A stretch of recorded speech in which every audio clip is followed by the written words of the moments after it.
About a year ago, everyone was excited to watch the premiere of The Witch from Mercury, the first major Gundam series since 2015's Iron-Blooded Orphans. Before the first season was over, the hype train started to fade, and as Season 2 dawned on humanity, there was almost no hype left. I'm also aware that some sources call Witch from Mercury one season, but the way it is divided, and the time gap between the end of 1 and the beginning of 2 plays out like a season gap. One of the strange things I came across is how often I heard people say the same thing. I watched the first 6 or so episodes and stopped, but I'll go back to finish it when I can. This reminded me of a psychological defense mechanism called avoidance.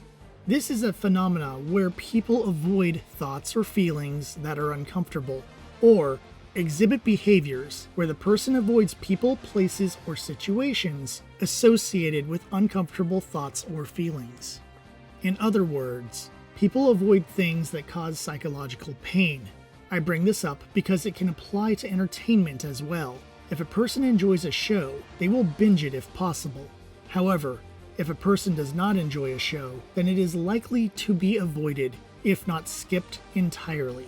I have met many people who never finished Season 1, but they did have time for Jujutsu Kaisen, Demon Slayer, Chainsaw Man, Mob Psycho 100, Spy Family, JoJo Stone Ocean, Ya Boy Kong Ming, Cyberpunk Edgerunners, Mashal, Hell's Paradise, Junji Ito Maniac, Trigun Stampede, and Bleach. If Witch from Mercury was enjoyable, it would be a priority on the watch list. However, when something isn't enjoyable, it falls off the watch list very fast. Now, many of those who are in the not finishing the show position tell me they enjoyed what they saw, and this might be true on a surface level. Psychological defense mechanisms work on a subconscious level. Therefore, if the deeper analytical side of the mind did not enjoy the show, then it will make avoidance a priority. Thus, a person may not even be aware that they do not like something consciously, but will avoid it because part of their mind did not enjoy the experience. I'm not trying to teach a Psychology 101 class, but I am trying to express that there is a reason why some anime fans avoided this show. If this review helps those people understand why they stopped watching, then that's a bonus. After all, the reason it took so long to make this video is that I was avoiding editing this project. This is not a show I wanted to experience again, but I know that until I close the book on this series, it will always be a burden on my mind. Getting this video out on the anniversary of the premiere is just serendipity. Now, let's break this show down one last time. Season 1 was a bit of a mess. It lacked character development for our leads, the world building was nearly non-existent, and it featured filler season tier storytelling. However, it could be seen that the first season was just trying to set things up. If that was the case, they did a bad job of it, but Season 2 could have made up for the mistakes of Season 1. However, that is not the road the writers chose to take. Before I synopsize the season, I have one rhetorical question. What is the plot of this show? Season 1 clearly had no plot, with characters mostly milling about and being led around by the story rather than having proper agency in moving the show forward. Season 2 doubles down on this sloppy approach to storytelling by introducing a handful of plot threads and not doing much with them until we reach our far from satisfying conclusion. We begin 2 weeks after the end of Season 1. Suletta has to do a group battle that she easily wins, and the 2 witches from Earth arrive and pretend to be students. Suletta also learns that Nika has some secrets. We move into a battle royale because the writers saw Hunger Games. Sophie dies a convenient death, and Yule's brother gets hurt. We then get a Guel focus episode where he begins to side with the suffering people of Earth, but that won't last too long. The campus is in chaos after the battle, and the Benrick group decides to elect a new president. This also goes nowhere. Getting back to Miorine, we have her trying to get involved with Quiet Zero, the superweapon that originally wasn't a superweapon. This also has Suletta lose a fight due to cheating. We get a little bit of filler drama. Then we go to Earth, and Prospera goes on a killing spree for some reason. Yul and Shattuck fight it out. Meanwhile, Noria dies. The school is even more wrecked, and the students evacuate. Prospera powers up the Quiet Zero and murders even more people.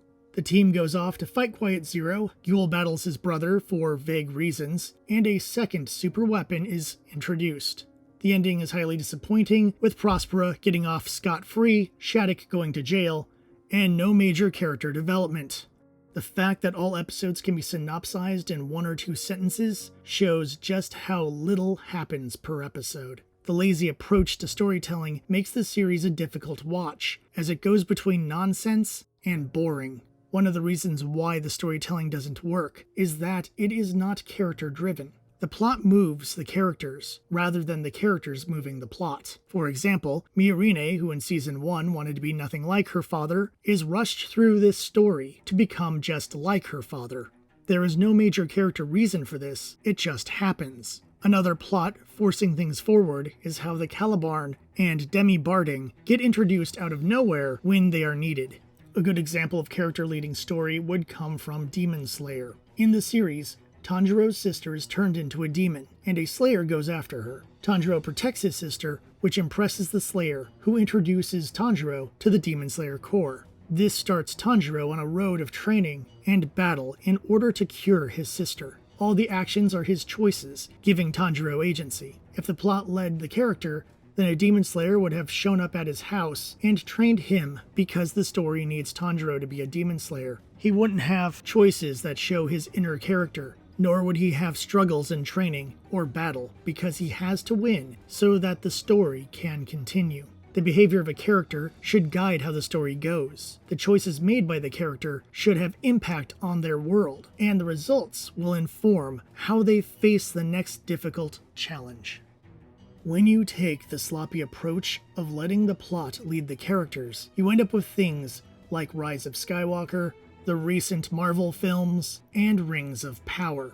It isn't satisfying to the viewer because an inconsistent world and characters ruin verisimilitude. For example, while Quiet Zero was referenced briefly in Season 1, its arrival as a superweapon controlled by a kill-crazy Prospera comes out of nowhere. Even when it was a system to control technology, it wasn't seen as the weapon that it was, even if controlling information would give you significantly more power than a technology shutoff switch. Prospera and Quiet Zero change so that there will be a big bad to fight at the end. The need of the story to have a final boss changed character and technology in order to meet that goal. This is the sloppiest kind of writing.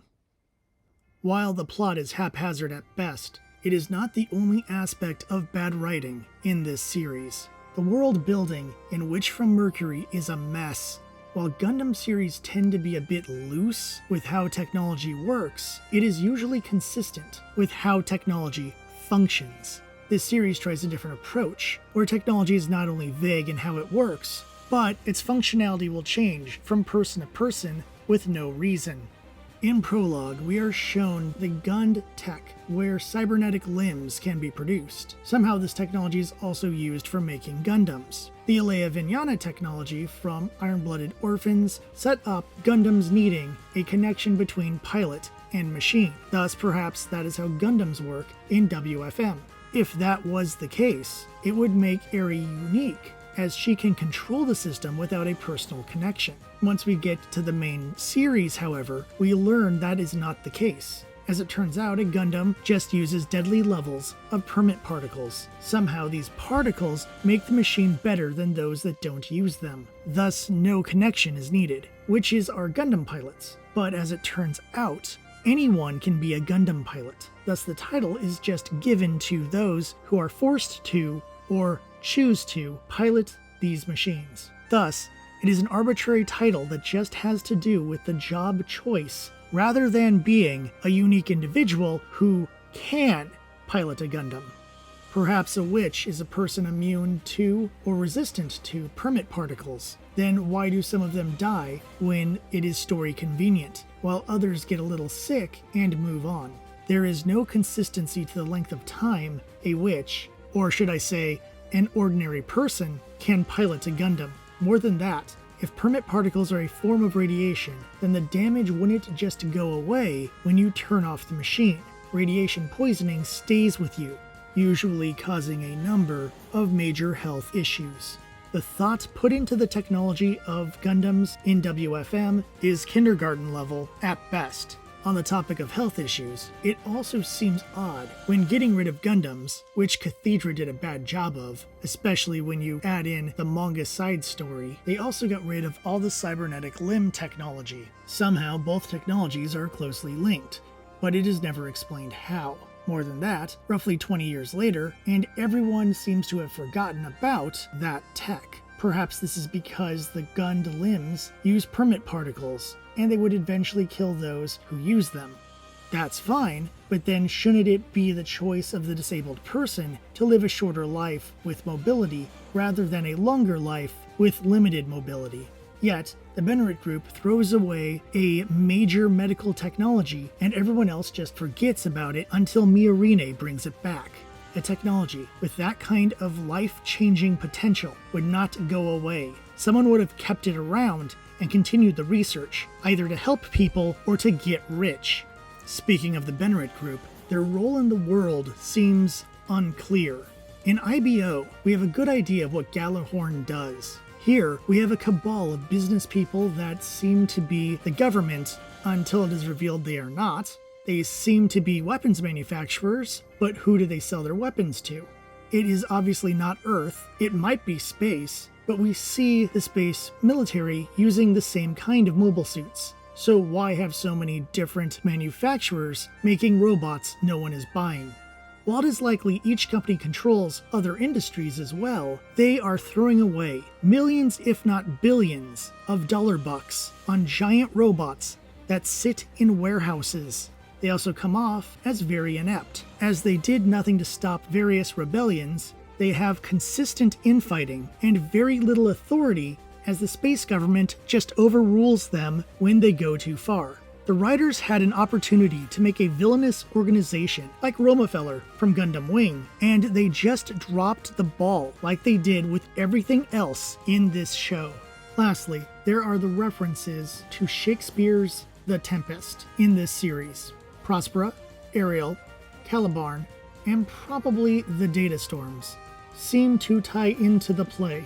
However, it lacks any major story elements, as there is no romance, and the plot for revenge is mostly forgotten, not to mention the lack of fairy tale logic that the play is known for. It would be like calling a woman named Titania, who pilots the Gundam Oberon and battles villains during the summer, a reference to A Midsummer Night's Dream, when the show has nothing else that ties it to that romantic comedy. References for the sake of references are just a crutch, used by those not skilled enough to create something on their own. All Gundam series have themes that give the show a better sense of identity. Themes are often overarching story elements that influence plot and character development. These themes vary from war is bad to environmentalism to the importance of family. Every series uses their themes to make a statement. Witch from Mercury, on the other hand, chooses to have no major theme, or derail any theme it could have had. The first one that the trailers and prologue offered was the dangers of the military-industrial complex. This was used in Wing and a few other series. However, the Benerit Group doesn't seem to know what it is, or how business works. If they were pushing a war between Earth and space, then providing the weapons for both sides, that would have been a different and more interesting story. The show begins with an anti-big business mindset, but it is quickly contradicted by Miorine wanting to use big business to help people, and the Jaturk brothers struggling to keep their business alive as an important plot point, which is more of a cop-out. than a theme. The next major theme that the writers fail at executing is the theme of childhood rebellion, the natural phase in a child's life when they seek to be different or go against their parents. We see Miorine in Season 1 try to escape her father's grip, while Gyul succeeds by running off to become a ship worker. However, those themes do not carry through both seasons. Miorine follows her father's path as the story continues, making her earlier rebellion pointless as it fades very fast. Gyul returns to his previous position and even becomes the holder for a short time. And then there is Suletta. Mommy's favorite clone is an automata who does as she is told until the last episode of the series, where she says no for the first time. This is not growth, nor is it an arc. Sudden changes that are not prompted by events in the story do not make a character arc. Suletta does not view her mother as an antagonist, nor is she influenced to rebel against her mother. And at the end of the series, her mother is alive and well with Suletta, driving the final nail into the coffin of this theme. The final potential theme is that love conquers all. After all, it is a coded message in a tomato from Miorine's dead mom that helps Mio hack a computer. It is the love between Eri and Suletta that helps defeat Quiet Zero. And the relationship between Mio and Suletta is a core aspect of the plot, right? Well, that tomato MacGuffin comes out of nowhere and is discovered by a side character. The disintegration of Quiet Zero makes no sense based on the fictional science that the show has presented us, and the relationship is laughable. Not only is there very limited affection between Suletta and Miorine, but Mio doesn't seem too bothered when Suletta loses her bridegroom status. More than that, Bandai Sunrise have stated that the ending is open to interpretation. Any homosexual themes can and have been easily removed for certain markets. The fact is, at best, their relationship is fraud, and at worst, it is queerbaiting. Their relationship is no different than a gay character in a Disney or Pixar movie that is easily removed or given different dialogue to hide their gay status. Considering the amount of gay-coded characters in Gundam, and an actual gay character in IBO who sets up a date with a bisexual character, it seems a bit cowardly not to push this relationship full force. Alternatively, they could have focused on the friendship angle and given one or both characters a love interest. Having two people forced into friendship and helping each other through troubles would have been a great opportunity for character development. Instead, Sunrise is trying to have their cake and eat it too, but they just come off like manipulative hypocrites. Prior to the release of Witch from Mercury, Bandai Sunrise kept saying they wanted this to be a new wing or seed that could help Gundam continue to grow as a worldwide brand. With the whole series now being complete, the method they copied in hopes of achieving worldwide success is quite clear. Products like the MCU, Star Wars, and several video games have made hundreds of millions and sometimes even cracked $1 billion. Based on the characters, it is easy to see how they tried to copy the current Hollywood style of strong female characters and laughable male characters. This isn't politically motivated like in Hollywood, it is just copying Disney's homework with pitiful results. A few examples. A blank slate, overpowered female hero? Check. A strong-willed girl boss? Check. Guy with skills treated like a joke? Check. Male villain easily beaten? Check. Male who can't function without a woman telling him what to do? Check. Female villain who is not punished for her crimes? Check. Those are only the first few that came to mind. This was done to copy blockbusters. Too bad the modern version of blockbusters is the version that loses money. One of the key reasons why Western franchises that use these archetypes lose money is because the characters don't feel real. When you lose verisimilitude, the whole story falls apart. And nothing kills realism faster than unrealistic characters. Suletta. As our lead, Suletta is just as much a piece of cardboard as she was in the first season. She lacks agency in the vast majority of the show, being dragged along by the plot or told what to do by others. Even when it seems like she might have an arc, such as her argument with Miorine, or when she loses her position as the holder, she doesn't change. The only time she has agency in the story is when she is a side character in her own show and focusing on her studies. Suletta is a waste of a character who could have been a great protagonist as a shy girl who breaks out of her shell and becomes a hero. But we didn't get that. Miorine, our resident girl boss who focuses on work for the majority of the season. She has no growth either, but she does have a little agency as some of her choices do have impact on the story. However, after the attack on Earth, she just gets pushed forward with the plot, and finally hacks Quiet Zero and has her open to interpretation ending. Guel, the character that began with promise, but it all got thrown away. Seeing him in episode 15 being broken and regaining himself was great, but after his battle with Shattuck, he becomes a background character and occasional joke. He is seemingly killed by his brother, then back with no fanfare, before being made a joke in the end sequence where he is broke and at the whim of other characters. Elon. Here's another wasted opportunity with the darker Elon clone. He goes from a manipulator in the previous season to an emotionally unstable person to sitting around to just leaving the show. He makes a comment about having something to do, and likely in a previous draft he dealt with Elon Prime or Pell Corporation. Yet that's never resolved, and Prime just leaves the super laser and is hanging out with Guel at the end of the show. Nika. The only minor character with an arc this season. It's a weak arc of her realizing the Dawn of Fold took things too far and tries to take responsibility for her action, after sitting around for a while. She doesn't do much this season, and when her skills as a hacker would pay off in Quiet Zero, she is sidelined. Usually, if a character is given a specific skill, they use it in the story, but Nika just mopes until the end of the show before going to and getting out of jail. Shattuck, our side antagonist, who could have been a very interesting anti-hero. His goal was the improvement of Earth, his methods less than honorable, but his point of view was easy to understand. Then he is defeated by Guel and locked in prison for the rest of the show.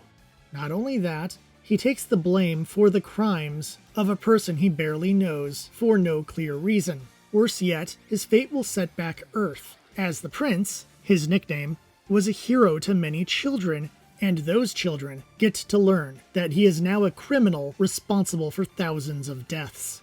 Also, a dark-skinned man is sent to jail in the place of a light-skinned woman. Just something to think about. Prospera. Arguably, she is the main villain, but the handling of her character is terrible. She is clearly manipulating people to help build Quiet Zero in order to turn her daughter into the internet. All hail the Omnisaya!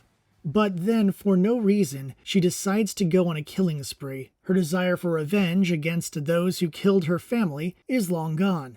Her plan to save her daughter, when Eri could have just been turned into a keychain the whole time, is unnecessarily convoluted. And instead of paying for her crimes, she is just allowed to go free and live the rest of her life with her kids. Prospera would have worked well as a side villain, a manipulator who eventually has her bad deeds catch up with her. However, because the show lacked any major villain, she had a radical change of personality and became a villain for the final battle. Her defeat is handled with kid gloves, and her ghost family forgiving her is just disgusting. She is the worst handled character of the series, and just seeing her smug face makes me a little sick inside. She could have been complex, with an interesting dynamic with her daughters. Instead, she is a nothing of a character with no clear plan or motivation for her actions. Beyond that, there was not enough to talk about when it comes to the other characters. At best, everyone is running in place, and at worst, characters with potential are wasted. The characters suffer from bad choices in their creation, mixed with the sloppy storytelling that didn't give any character enough time to shine. There is very little I can say about the aesthetics, because very little has changed since Season 1. Therefore, I will limit my redundancy and try to make this quick. When it comes to the visuals of the show, there isn't much to say. The animation looks good, but the messy CG battle scenes can be hard to follow and oftentimes amount to slamming two toys together. The animators do the best they can with what they were given. However, better fight choreography would have been appreciated.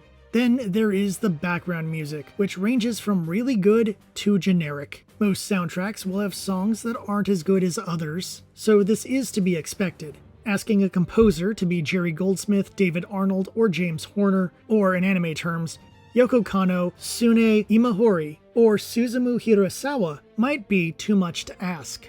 However, there is no excuse for the poor quality of the opening and ending themes. While the second season themes are better than the first season, none of the themes are up to the quality of a Gundam series. To compound matters, Sunrise is the staff behind the Love Live series. There are over 40 women who are talented singers, and the Love Live series has some catchy J-pop songs, so we know there's some good songwriting there as well. Thus, they had a resource available that could have given 4 amazing theme songs to this series. Instead, we get second-rate themes that the themes from other shows coming out at the same time ran circles around. As I did my research for this video, I learned about the side story manga, the notes in the Gumplicates, and the art book info dumps. My review is based on the show, not the secondary materials that need to be translated by fan groups. A piece of media should stand on its own. If it needs secondary materials to make its story work, then it is an absolute failure in storytelling. As the person who did the audio version of the prequel story, I now have no interest in anything that tries to fix this broken world. Before I conclude, I'd like to share a personal story. At a convention, Bandai had a booth with an Ariel statue and an area dedicated to the show. Every time I passed by the booth, that area was empty. They had a roped-off line zone for statue photo ops, and it never had a person waiting in line to take a Gundam selfie. The main booth had dozens of different Gumplicates from nearly every series. Added to that, they were giving away a Witch from Mercury gift set if people spent over a set amount. When I learned that, I put back one of the kits I was going to buy to avoid getting the gift set. On the last day, a friend did some shopping, and when we met up, he told me that all they had left was Witch from Mercury and SD kits. He ended up grabbing Choo Choo's Demi Trainer, and they gave him the gift set, despite not spending enough, and a load of extra stickers, because they couldn't give them away all weekend. It is clear the average person and the vast majority of Gundam fans have no interest in Witch from Mercury. My story comes from a very large con, and from what I've been hearing and noticed from the many cons I attended this year, is that Witch from Mercury merch doesn't sell. When people love a series, the merch sells out. Good luck finding Chainsaw Man, Spy Family, or Genshin Impact merch on the last day of a mid-sized or larger convention. On the good side, if you're a fan of this show, then you will always find stuff on any day of any convention, unless shops stop carrying stuff that doesn't sell. I wanted to discuss how to fix this show, but honestly, it's such a large topic it would deserve its own video that I'm not going to do.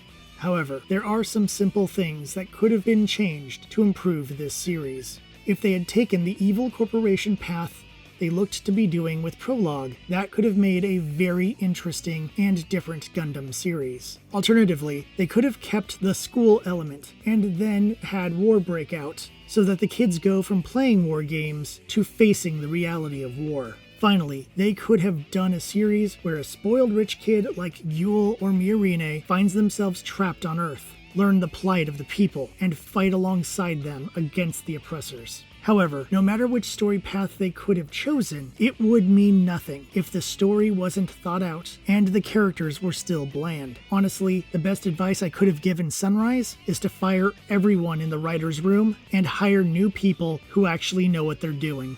Overall, I obviously do not like this show. Gundam isn't a perfect franchise, and even the UC has some bad entries. But Witch from Mercury is one of the worst of any timeline. Before the review wraps up, I'd like to say something to all the Gundam fans who watched. If this video helped you understand your feelings with this series, I'm glad. If this video made you look at the series in a new way, then I'm glad.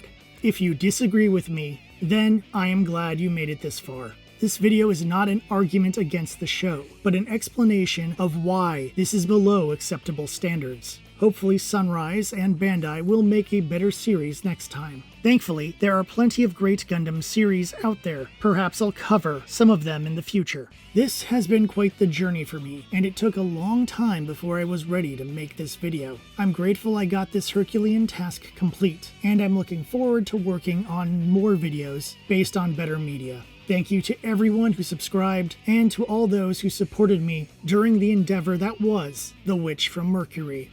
Until next time, thank you for watching, and I'll see you at the tavern.